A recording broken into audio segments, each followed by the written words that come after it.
وہ ایک تبدیل شدہ انسان تھا۔ میں اس سے 15 سال قبل ملا تو وہ ایک شیخی خور انسان تھا۔ وہ لمبی لمبی ڈینگیں مار رہا تھا۔ میں نے لانگ آئی لینڈ میں $5 ملین کا فلیٹ خرید لیا۔ میں نے نئی فراری بک کروا دی۔ میں چھٹی میں بچوں کو ہونولولو لے گیا۔ میں نے پچھلے سال ایدی فاؤنڈیشن کو $5 کروڑ کا چیک بھجوا دیا اور آئی ہیٹ دس کنٹری وغیرہ وغیرہ۔ اس کی باتوں میں شیخی، ڈینگ، بناوٹ اور نفرت سارے عناصر موجود تھے۔ میں آدھ گھنٹے میں اکتا گیا۔ مجھے اس کی رولیکس واچ، گلے میں 10 تولے کی زنجیر، بلیک اطالوی سوٹ، ہوانا کا سیگار اور کوچی کے جوتے بھی تنگ کر رہے تھے۔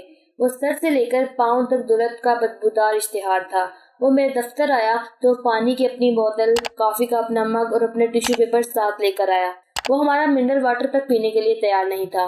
وہ ہاتھ ملانے کے بعد جیب میں ہاتھ ڈالتا تھا، ہاتھ باہر نکالتا تھا اور دونوں ہاتھ رگڑتا تھا۔ میں نے تھوڑا سا غور کیا تو پتا چلا اس نے جیب میں جراثیم کش کیمیکل رکھا ہوا ہے۔ وہ ہاتھ ملانے کے بعد جیب میں ہاتھ ڈالتا تھا، کیمیکل کی ٹیوب دبا کر مواد لگاتا تھا اور ہاتھ باہر نکال کر دونوں ہاتھ رگڑتا تھا اور اپنے ہاتھ اجنبی جراثیموں سے محفوظ کر لیتا تھا۔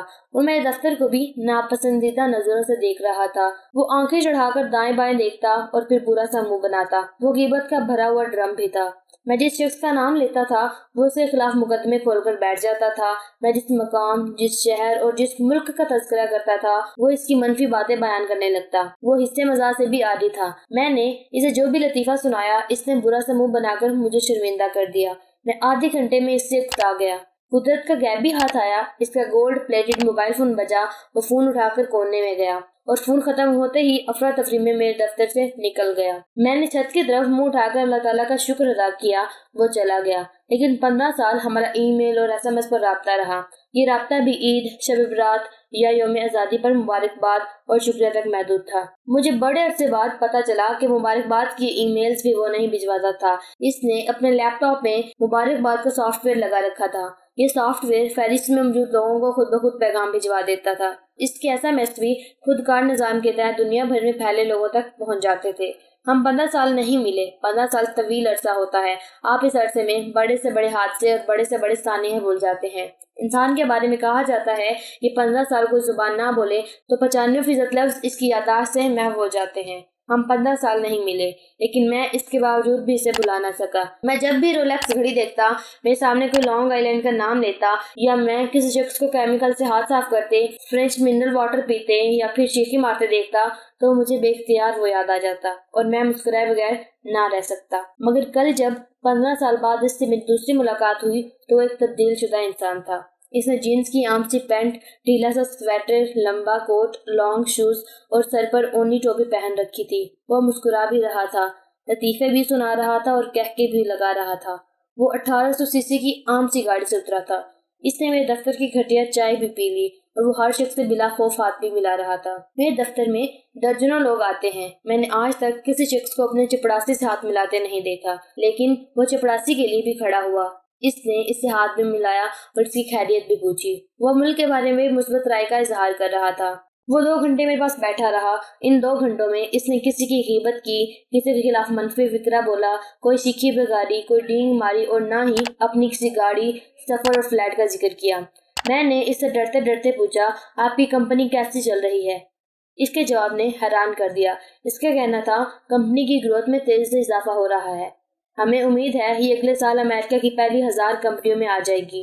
ہماری ملاقات کے دوران نماز کا وقت آیا تو وہ اٹھا، جائے نماز بچھائی اور نماز ادا کر کے واپس آ گیا۔ اس نے بتایا وہ دن میں 2 بار وضو کرتا ہے اور یہ 2 وضو پورا دن گزار دیتے ہیں۔ میں اس کایا پلٹ پر بہت حیران تھا۔ میں اپنی حیرت پر قابو نہ رکھ سکا تو میں نے اس کایا پلٹ کے بارے میں پوچھ لیا۔ وہ مسکرایا اور نرم آواز میں بولا، بھائی جاوید، یہ سب میری زندگی کے 10 دنوں کا کمال ہے۔ وہ 10 دن آئے اور انہوں نے حیات کا سارا پیٹرن بدل دیا۔ میں خاموشی سے سنتا رہا۔ وہ بولا، مجھے ایک دن ٹریڈ مل پر بھاگتے ہوئے پیٹ میں درد ہوا۔ میں ڈاکٹر کے پاس گیا۔ ڈاکٹر نے دوا دی، لیکن مجھے آرام نہ آیا۔ میں اگلے دن اسپتال چلا گیا۔ ڈاکٹر نے معائنہ کیا، خون اور پیشاب کے نمونے لیے۔ یہ نمونے لیبارٹری بھجوا دیے۔ خون کے نمونوں کے نتائج آئے تو پاؤں کے نیچے سے زمین سرک گئی۔ میں لب کے کینسر میں مبتلا تھا۔ میرے پاس زیادہ وقت نہیں تھا۔ میری آنکھوں کے سامنے اندھیرا آ گیا۔ میں اسپتال کے لان میں بینچ پر بیٹھ گیا اور حسرت سے دنیا کو دیکھنے لگا۔ زندگی کے پیچھے زندگی بھاگ رہی تھی، مگر میں اداس تھا۔ میرے اندر گہرائی میں کوئی چیز ٹوٹ رہی تھی۔ مجھے محسوس ہوا میرے رگوں میں لہو نہیں کرچیاں ہیں، اور یہ کرچیاں دل کی ہر دھک کے ساتھ آگے سرک رہی ہیں۔ میں بینچ سے اٹھا، اپنا موبائل فون توڑا، بینک سے $50,000 نکلوائے، اپنا پرس، بیگ اور لیپ ٹاپ گاڑی میں رکھا، گاڑی گھر بھجوائی، ایئرپورٹ گیا اور ٹکٹ خرید کر فیجی آئی لینڈ چلا گیا۔ میرا خیال تھا میرے پاس صرف 2 مہینے ہیں اور میں نے ان 2 مہینوں میں پوری زندگی گزارنی ہے۔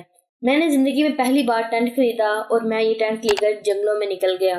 میں نے 4 دن جنگلوں، جھیلوں، آبشاروں اور سمندر کے اداس کناروں پر گزارے۔ میں اس کے بعد شہر کی رونق میں گم ہو گیا۔ میں نوجوانوں کے ساتھ فٹ پاتھوں، سڑکوں پر ڈانس کرتا، سڑک کے کنارے اسٹالوں سے برگر خرید کر کھاتا، صبح صادق کے وقت مشرق کی طرف منہ کر کے بیٹھ جاتا اور سورج کو اپنے سامنے اگتا ہوا دیکھتا۔ میں ننگے پاؤں ساحل کے ساتھ ساتھ چلتا رہتا۔ میں لہروں کو ابھرتے، ساحل سے ٹکراتے اور واپس جاتے دیکھتا۔ میں اپنے پاؤں تلے ریت کو کھسکتے ہوئے محسوس کرتا۔ میں درختوں میں روشنی کے بنتے بگڑتے سائے بھی دیکھتا۔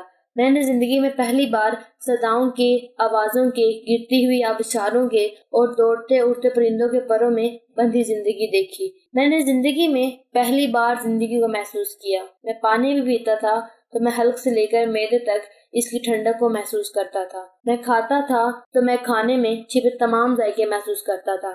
میں آنکھیں بند کرتا تھا تو اندھیرے میں چھپے رنگ محسوس کرتا تھا۔ میں اجنبیوں سے ملتا تھا تو مجھے ان کی اچھائیاں نظر آتی تھیں۔ میں اپنے دائیں بائیں اوپر نیچے دیکھتا تو مجھے ہر چیز، ہر منظر اچھا لگتا تھا۔ مجھے زندگی میں پہلی بار دنیا کی کوئی برائی، کوئی خامی اور کوئی خرابی محسوس نہ ہوئی۔ مجھے دنیا ایک خوبصورت جزیرہ، ایک نعمت محسوس ہوئی۔ میں 10 دن اس کیفیت میں رہا۔ میں نے 10ویں دن اپنی بیوی کو فون کیا، وہ بہت پریشان تھی۔ وہ لوگ مجھے پوری دنیا میں ڈھونڈ رہے تھے۔ میری بیوی نے انکشاف کیا کہ تمہاری میڈیکل رپورٹ غلط تھی۔ اسپتال نے خون کے نمونے 3 مختلف لیبارٹریوں میں بھجوائے تھے۔ پہلی رپورٹ میں WA کا کینسر نکلا، جبکہ دوسری دونوں رپورٹیں نارمل تھیں۔ ڈاکٹر دوبارہ خون کے نمونے لینا چاہتے تھے۔